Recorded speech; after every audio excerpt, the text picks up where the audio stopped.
One of the things I like about e-boards is the ability to easily set up positions and play them out against a computer. In fact, that's mainly what I use e-boards for other than playing online. It's just setting up like in-game positions, for example, or middle game positions, or any position for that matter, and just playing it out and just seeing what type of nuances can you find in the position against a computer. So what I'm gonna do is I'm gonna demonstrate this here. So we're gonna go here on the Chestnut Evo. We're gonna go to bot match. We're gonna pick stockfish. Maybe let's just pick Lidl Zero for fun. Let's do that. All right. So what I'm gonna do is I'm gonna set up wait a minute. Before I put it on the board, let's go to board editor so you can see what happens. Because this board here has full piece recognition, meaning that wherever you set this black king, it automatically knows it's a black king without you having to tell it that it's a black king. So for example, we're gonna set a black king here on E6. So we're gonna set a white king on C6. We're gonna set a white knight here on C3 and a bishop here on C7. All right, so this is, we're gonna say confirm, and it's gonna be white to move, which I'm gonna play white. I'm gonna demonstrate a bishop and knight checkmate. That's something I like to practice. I like to keep that kind of my back pocket. You never know you need it. I've never used it in a tournament game, but I have used it successfully online in a blitz and in a rapid game. So, all right, let's go ahead and hit start. So since it's my move, the goal is that you want to push black to the corner of the same color, that bishop that you have. The best defense in this position is to go to the corner of the opposite color of your opponent's bishop. Now, if you go, for example, to the H8 square, even if your opponent doesn't know how to checkmate you, there's a possibility he might accidentally, quote unquote, checkmate you. So again, the best defense is to, other than, doing a double threat on both the knight and the bishop with the king, the best defense is to go to the corner, such as H1 with your king.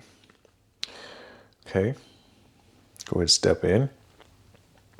Looks like Leela is exactly demonstrating this technique. Because again, that is in fact the best course of action. Let's see, we go here.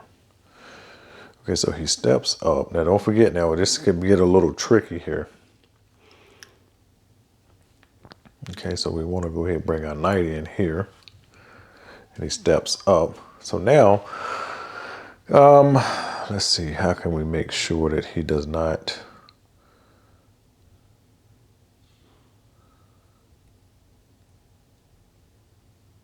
Okay, so we might as well... Let's bring our king over here. Now I know he's going to step over. Okay, so he steps back this way. Okay, interesting. All right, so now we're going to step in with our knight, and that should force him to go back towards the corner that's of H8. So this here is our primary goal here. To get him to go to H8. Okay. Okay, so he goes back here. So now, one thing to note is the critical, not necessarily critical, but just understand that looking at whenever you got your opponent on that back rank, look at which squares you have covered with your knight and bishop. As you can see, these two squares are covered, so he has to go back that way if we just made a waiting move with our bishop, such as this.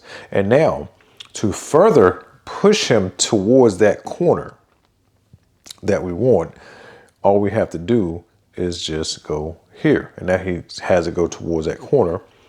And so now watch this. Now if you come here with your knight, again, all of these squares here are taken. And basically what happens is now is that when you put in a check on G7, it forces him back the other way. And you're just going to repeat sort of that same technique, because now he has to go towards H8. King here.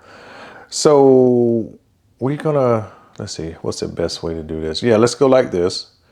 Now we're going to use our knight to cut off the h6 square to push him over here. Now when we bring our bishop back to, what is that, d6, that forces him over in the, not necessarily in the corner just yet, but it forces him to go back to the way that where we want him to go. All right, so now, what do we, let's do a finesse here.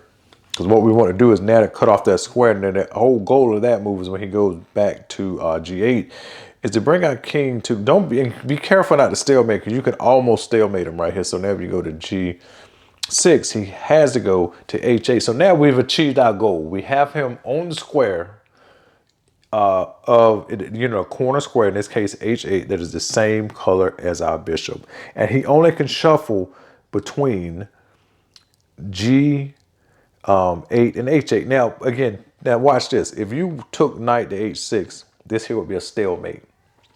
So you want to be able to check him in this position, so therefore he can go back in the corner. Then you can pull your bishop here and deliver checkmate. Because again, you want this square covered, but you want him on h8. So you're kind of setting up sort of a Zoot Swang just by coming here. I like to come all the way back here just for finesse, because I think it's fun. Now, you come over here to h6 with check, and if you look at that, the only square to go to is h8, and now we've achieved our goal of having the king on a square, again, of the same color as your bishop, and this square here is blocked by the knight with our king holding the opposition, and therefore b2 is checkmate, just like that.